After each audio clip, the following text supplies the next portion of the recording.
It's 1:25 p.m. on a normal Monday. Suddenly, a fire emerges from a neighbour's home, the acrid smoke filling the air.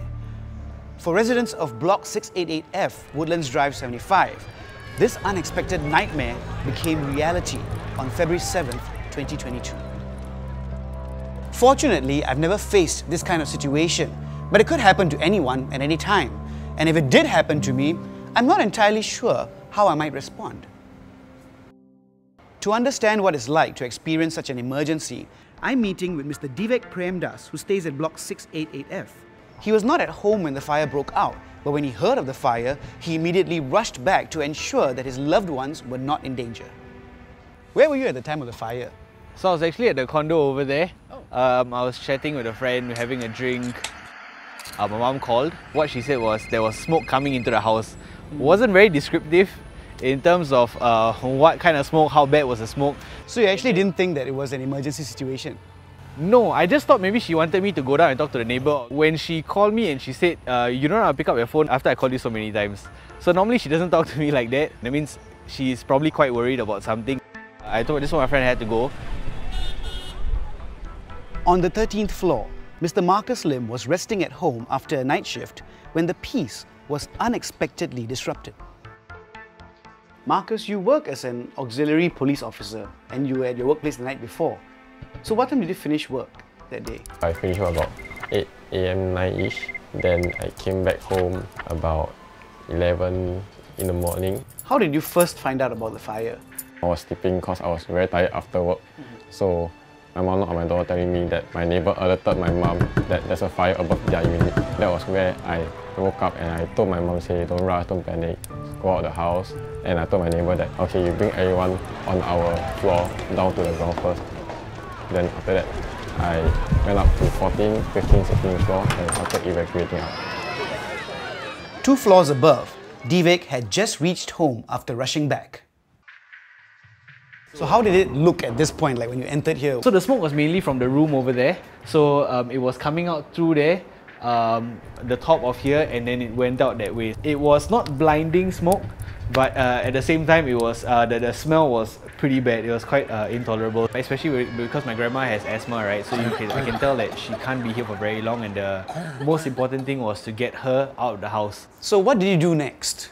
After everyone was out and I made sure they were safe, my next thing was to assess the situation inside the room where the smoke was coming from. I went into the room and this is where the smoke got a lot thicker. My first thought is, okay, how do I prevent this from getting any worse than what it already is? So I went towards the window and I tried to close it.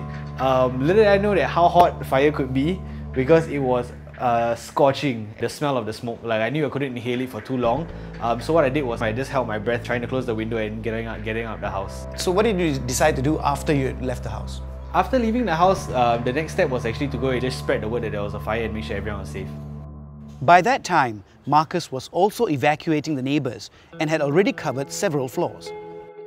When I came up and then I evacuated my house, that was when I saw Marcus. So he was already in the situation for a lot longer than I was. I was like, okay, let's do it. 2 people is better than 1, right? So let's band together and then start evacuating the houses. So was it around here that you guys met? Yeah, roughly around here. After that, we went up to knock on every door and we started evacuating everyone out in a calm manner. Just walk down and make sure that you are safely on the ground level 1. Divek, I understand that you have a neighbour who is wheelchair bound. Was it difficult to evacuate her? I knew that unit needed more support because the daughter was actually wheelchair bound. So that was when I went towards there and I explained the situation to them. But then I realized it was quite difficult for me to move the daughter from the bed to the wheelchair. So that was when I came out looking for help.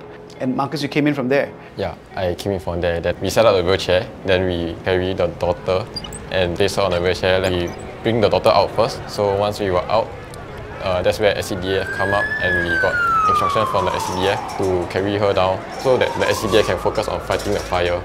Throughout this whole emergency situation, how did the two of you manage to stay so composed? For me, I had my national service training in SCDF as a firefighter. So what I have learned is to stay calm, don't rush, don't panic. I think my experience in running my own startup helped me to understand how I should be in situations when they don't go according to plan. And you learn how to adapt and you learn how to do things calmly. Today, many of us are unfamiliar with the people who live around us. But the actions of Marcus and Divek that day show just how important it is for all of us to get to know your neighbours and look out for one another. It's important for us to at least know each other in case of emergency, like if there's a fire or something else, then we know who's at home and who's not at home. Apart from talking to them, getting to know them, visiting during the holidays. Of course, during an emergency, it's really important to know that because you know who needs more help and where do you need to go give your support more to. So as a result of this emergency situation that everyone went through, do you think anything has changed between neighbours? I think it definitely has, especially because when the house was affected, my house was affected how it was. My neighbours really stepped in to help us as well after the whole situation. We could store some of our clothes and our belongings in their houses. So the silver lining was the fact that we are now a lot closer than we were before and we're a lot more helpful towards each other. Like Marcus and Divek, we can all contribute to Singapore's security and safety. To find out more about what we can do in a similar situation, I have with me Lieutenant Vivian Sim from the Singapore Civil Defence Force. Vivian, firstly I'd like to ask, what do you think about Marcus's and Divek's actions when they evacuated not just their families, but their neighbours as well? I think what they did was definitely commendable. If the fire is small, we look for nearby fire safety provisions like our extinguishers and hose reels. However, if the fire is too big, please call SCDF immediately and evacuate. So Marcus and Divek, they are very young and fit gentlemen, but not all of us have the same physical ability, right? So what can anyone do when a fire like that breaks out? I think being trained in first aid, our CPR as well as basic firefighting skills are definitely useful. However, even if you are not trained, you can help by calling 995 immediately. Otherwise, you can also alert your neighbours of any potential danger so that we can conduct a swift evacuation. However, when you are evacuating, do not take your belongings along with you. Otherwise, you will lengthen the time of evacuation. Remember when going down the staircase as well, to remember to be calm but move quickly. But how about things that we can do on a day-to-day basis to prepare for an emergency like that? Firstly, maybe you can get to know your neighbours. So once you know them, you'll know who are in the vulnerable group. Secondly, you can strengthen your emergency preparedness skills by learning life-saving skills through our Community Emergency Preparedness Program at our 4 SCDF Division HQs. Oh wow, I didn't know that. I'll definitely have to go and check it out.